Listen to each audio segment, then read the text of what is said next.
اعوذ باللہ من الشیطان الرجیم بسم اللہ الرحمن الرحیم۔ اب یہ جو بقیہ 3 رکوع ہیں 21ویں پارے میں آ رہے ہیں، یہ جیسا کہ میں نے عرض کیا اس میں 2 لڑیاں ہیں بٹی ہوئی۔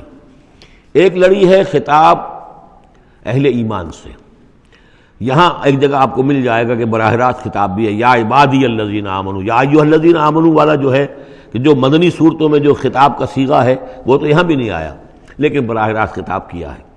لیکن یہ کہ اگر گنتی کریں گے تو کچھ 10 احکام اور دیے گئے ہیں ان لوگوں کو جو دین کے لیے کسی محنت کے اندر جد و جہد میں، اس کو غالب کرنے کی کسی کوشش میں، اس کی تحریک میں، اس کی دعوت میں لگے ہوئے ہوں، اور اس میں ان کے لیے مصائب ہوں، مشکلات ہوں، تکالیف ہوں، پریشانیاں ہوں، تو ان کے لیے کیا ہدایات ہیں۔ سب سے پہلی ہدایت 100 ہدایتوں کی ایک ہدایت، اتل ما اوحی الیک من الکتاب، تلاوت کرتے رہا کرو اس شے کی جو وحی کی گئی ہے آپ کی جانب کتاب میں سے۔ یہی ہم پڑھ چکے ہیں سورہ کہف میں بھی، وَاتْلُ مَا أُوحِیَ إِلَيْكَ مِن كِتَابِ رَبِّكَ لَا مُبَدِّلَ لِكَلِمَاتِهِ وَلَن تَجِدَ مِن دُونِهِ مُلْتَحَدًا۔ وہی بات، سب سے بڑا سہارا بندہ مومن کا کیا ہے؟ اللہ پر جتنا یقین ہوگا، اللہ پر جتنا بھروسہ ہوگا، اللہ سے جتنا تعلق ہوگا اتنا ہی صبر کرے گا۔ وَاصْبِرْ وَمَا صَبْرُكَ إِلَّا بِاللَّهِ، اور اللہ کے ساتھ تعلق کا سب سے بڑے ذریعہ یہ قرآن مجید ہے۔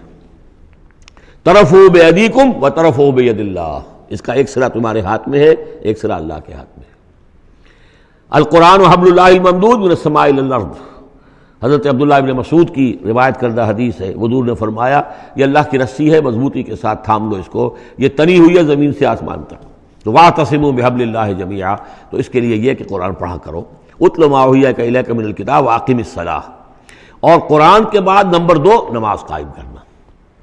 یہ نماز جو ہے اقم الصلاۃ لذکری، یہ سورہ طٰہٰ میں ہم پڑھ آئے ہیں، حضرت موسیٰ کو پہلی وحی ہو رہی ہے، پہلی گفتگو ہو رہی ہے کوہ طور پر، اقم الصلاۃ لذکری ان الصلاۃ تنہیٰ عن الفحشاء والمنکر، یقیناً یہ نماز روکتی ہے بے حیائی کے کاموں سے بھی اور برے کاموں سے بھی۔ وَلَذِکْرُ اللَّہِ اکبر، اور جان لو اللہ کا ذکر سب سے بڑی شے ہے۔ یہاں ذکر کو علیحدہ نہ سمجھیں، یہی ذکر ہے، قرآن جو ہے الذکر ہے۔ ہم نے سورہ ہجر میں دیکھا الذکر، انا نحن نزلنا الذکر وانا لہ لحافظون، تو ذکر میں سب سے پہلے قرآن ہے۔ نمبر 2 اقم الصلاۃ لذکری، نماز قائم کرو میری یاد کے لیے۔ قرآن تو ہے ہی مجسم ذکر، نماز ذکر کے لیے ہے۔ اور تیسری چیز کیا ہے؟ ادعیہ معصورہ ہیں محمد رسول اللہ صلی اللہ علیہ وسلم کی، زندگی کا ہر کام کرتے ہوئے دعا ہے۔ آپ بیت الخلاء میں داخل ہو رہے ہیں تو دعا ہے، نکل رہے ہیں تو دعا ہے، گھر سے باہر جا رہے ہیں دعا ہے، گھر میں داخل ہو رہے ہیں دعا ہے، شیشہ دیکھا ہے تو دعا ہے، کپڑے بدلے ہیں دعا ہے، ہر کام کیجئے وہ، لیکن یہ کہ آپ کا اس وقت اللہ کے ساتھ ذہنی رشتہ قائم رہتا ہے۔ چوتھے نمبر پر جو بھی اور حضور نے فرمائے ہیں، یہ 33 مرتبہ سبحان اللہ اور 33 مرتبہ الحمدللہ اور اللہ اکبر، یہ بھی ذکر ہے۔ تو یہ تمام شکلیں ذکر کی ہیں، صرف کسی ایک شے کو ذکر نہ سمجھیں ہمارے ہاں یہ بن گیا بس اللہ اللہ کر رہے ہیں تو ذکر ہے، نہیں، ذکر میں سب سے پہلے قرآن کی تلاوت ہے۔ اتل ما اوحی الیک من الکتاب واقم الصلاۃ ان الصلاۃ تنہیٰ عن الفحشاء والمنکر ولذکر اللہ اکبر واللہ یعلم ما تصنعون۔ ایک تو یہ ہدایت ہو گئی، اللہ خوب جانتا ہے جو تم کر رہے ہو۔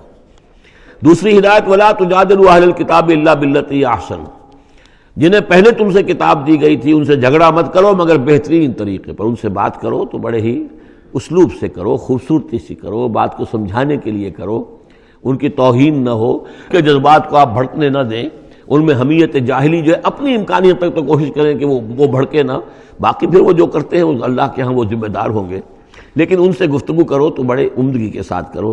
الا الذین ظلموا منہم، سوائے ان کے جو ان میں سے ناانصافی پر تل گئے ہوں۔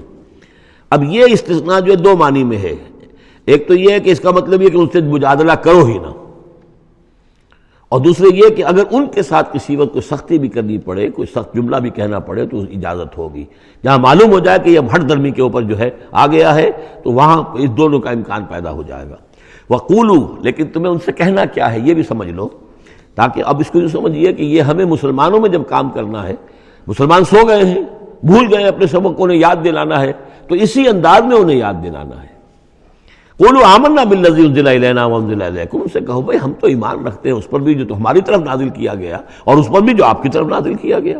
وإلہنا وإلہکم واحد، اور یہ تو نہیں ہے کہ ہمارا خدا کوئی اور ہے تمہارا خدا کوئی اور ہے، ہمارا الہ اور تمہارا الہ ایک ہی تو ہے، وَنَحْنُ لَهُ مُسْلِمُونَ، اور ہم تو اسی کے سامنے فرما بردارانہ اپنا سر جھکا چکے ہیں۔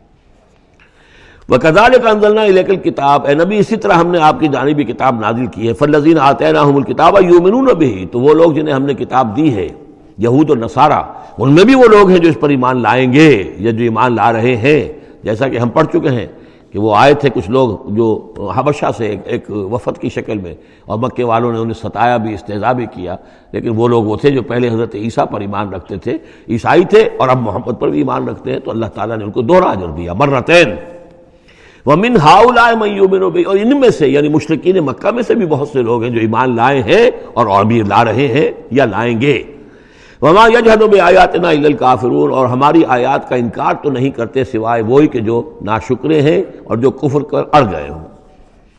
اب ایک اور دیکھیے دلیل، اب یہ حصہ جو ہے یہ دوسری ڈوری آ گئی کہ جس میں روئے سخن جو ہے مشرکین کے ساتھ رد و قضا والی بات ہے۔ وَمَا كُنْتَ تَتْلُو مِن قَبْلِهِ مِن كِتَابٍ، ارے نبی آپ تو اس سے پہلے، اس قرآن کے آپ پر نازل ہونے سے پہلے آپ کوئی کتاب پڑھتے ہی نہیں تھے، آپ دنیاوی اعتبار سے پڑھے ہوئے آدمی ہیں ہی نہیں، آپ نے تعلیم حاصل کی نہیں، لکھنا پڑھنا سیکھا نہیں۔ وَلَا تَخُطُّهُ بِيَمِينِكَ، نہ ہی آپ اپنے داہنے ہاتھ سے کچھ لکھتے تھے، کوئی کتاب لکھتے تھے، نہ پڑھتے تھے نہ لکھتے تھے۔ اِذًا لَارْتَابَ الْمُبْطِلُونَ، تو اس شکل میں تو ان کو جو اس کو باطل قرار دے رہے ہیں یہ لوگ جو جھوٹے کہہ رہے ہیں محمد کو، اس شکل میں تو پھر ان کے پاس کوئی کا کوئی شک کرنے کی گنجائش ہو جاتی کہ یہ بڑا لکھنے پڑھنے والے آدمی تھے، مشق کرتے کرتے بہت اچھی چیزیں بھی لکھنے لگے ہیں، اب ان کی زبان جو ہے مچ گئی ہے، قلم جو ہے وہ مچ گیا ہے، لہذا اب قرآن جیسی شے بھی تصنیف کر لی انہوں نے۔ اگر پہلے سے یہ عمل ہوتا، لیکن تم تو جانتے ہو کہ ہمارے اس نبی محمد نے صلی اللہ علیہ وسلم انہوں نے تو کبھی لکھنا پڑھنا سیکھا ہی نہیں۔ وَمَا كُنْتَ تَتْلُو مِن قَبْلِهِ مِن كِتَابٍ، اے نبی آپ تو نہیں پڑھا کرتے تھے اس کتاب سے پہلے کوئی کتاب، وَلَا تَخُطُّهُ بِيَمِينِكَ، اور نہ آپ اسے اپنے داہنے ہاتھ سے لکھتے تھے، اِذًا لَارْتَابَ الْمُبْطِلُونَ، تب تو ان لوگوں کو شک کرنے کی گنجائش پیدا ہو جاتی۔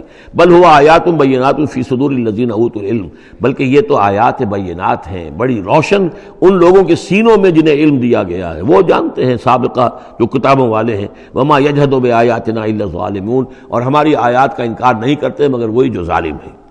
وَقَالُوا لَوْلَا أُنزِلَ عَلَيْهِ آیَاتٌ مِّن رَّبِّهِ، اور وہ کہتے ہیں کہ کیوں نہیں نازل کی جاتی ان کے اوپر کوئی نشانیاں ان کے رب کی طرف سے، وہی باتیں جو مستقل طور پر چلی آ رہی ہیں۔ قُلْ إِنَّمَا الْآيَاتُ مِنْ اللَّهِ، نبی کہہ دیجئے نشانیوں کا اختیار کل کا کل اللہ کے ہاتھ میں ہے۔ وَإِنَّمَا أَنَا نَذِيرٌ مُّبِينٌ، اور میں تو صرف واضح طور پر خبردار کر دینے والا ہوں۔ أَوَلَمْ يَكْفِهِمْ أَنَّا أَنزَلْنَا عَلَيْكَ الْكِتَابَ يُتْلَىٰ عَلَيْهِمْ، کیا ان لوگوں کے لیے یہ نشانی کافی نہیں ہے کہ اے محمد ہم نے آپ پر یہ کتاب نازل کر دی ہے جو ان کو پڑھ کر سنائی جا رہی ہے؟ کیا یہ قرآن معجزہ نہیں ہے؟ کتنی مرتبہ ان کو چیلنج کیا گیا، اس قرآن جیسی ایک صورت ہی بنا لاؤ، 10 صورتیں بنا لاؤ، کیا یہ معجزہ نہیں ہے؟ کیا یہ عاجز نہیں آ چکے ہیں؟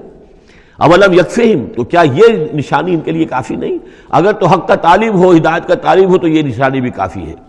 اولم یکفہم انا انزلنا علیک الکتاب یتلی علیہم ان فی ذلک لرحمۃ وذکری لقوم یؤمنون، یقیناً اس میں رحمت ہے اور یاد دہانی ہے، تذکیر ہے ان لوگوں کے لیے کہ جو مانتے ہیں۔ قل کفی باللہ بینی و بین شہیدا بینکم شہیدا، کہہ دیجئے میرے اور تمہارے درمیان اللہ کافی ہے بطور گواہ، وہ جانتا ہے کہ اس نے مجھے رسول بنایا ہے، وہ جانتا ہے کہ قرآن اس نے مجھ پر نازل کیا ہے۔ یعلم ما فی السماوات والارض، وہ جانتا ہے جو کچھ کہ آسمانوں میں ہے اور زمین میں ہے۔ والذین آمنوا بالباطل، اور وہ لوگ جو باطل پر ایمان رکھتے ہیں، وکفروا باللہ، اور اللہ کا کفر کرتے ہیں، اولئک هم الخاسرون، یقیناً وہی لوگ ہوں گے جو خسارے پانے والے ہیں۔ ویستعجلونک بالعذاب، یہ جلدی مچا رہے ہیں کہ لے آؤ عذاب۔ ولولا اجل مسمى، اور اگر پہلے سے ایک وقت معین طے نہ ہو چکا ہوتا، لجاءہم العذاب، تو پھر ان پر عذاب آ چکا ہوتا۔ ولیاتینہم بغتۃ، اور وہ ان پر آئے گا تو اچانک آئے گا، وہم لا یشعرون، اور انہیں پتہ بھی نہیں ہوگا۔ یستعجلونک بالعذاب، یہ نبی پھر دوبارہ یہ الفاظ آئے، نوٹ کیجئے، بہت لطیف بات ہے، یہ عذاب کی جلدی مچا رہے ہیں۔ وَإِنَّ جَهَنَّمَ مُحِيطَةٌ بِالْكَافِرِينَ، حالانکہ جہنم ان کا احاطہ کر چکی ہے۔ یہ ایسے ہی ہے کہ جیسے کسی شہر کے باہر دشمن آ چکا ہو اور اس نے محاصرہ کر لیا ہو، شہر والوں کو پتہ ہی نہ ہو، تو اس طریقے سے وہ چونکہ غیر مرئی ہے، جہنم نظر نہیں آ رہی، ورنہ حقیقت میں تو جہنم ان کا احاطہ کر چکی ہے۔ یوم یغشاہم العذاب، جس دن کے عذاب ان کو آ کر ڈھانپ لے گا، ان پر چھا جائے گا، من فوقہم و من تحت ارجلہم، ان کے اوپر سے بھی اور ان کے نیچے سے بھی، ان کے قدموں کے نیچے سے بھی۔ ویقول ذوقوا ما کنتم تعملون، اور پھر کہا جائے گا چکھو اپنے کرتوتوں کا مزہ۔